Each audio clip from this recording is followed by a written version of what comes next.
tell from the video, but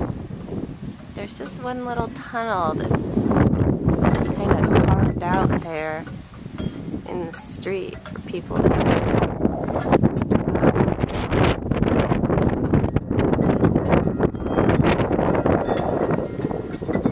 I guess you can tell better right there in the intersection there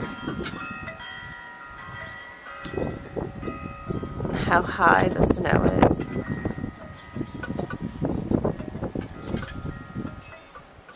If you could see the cars over there in the parking lot, you'd be able to see that they're covered all the way up to their tires with snow.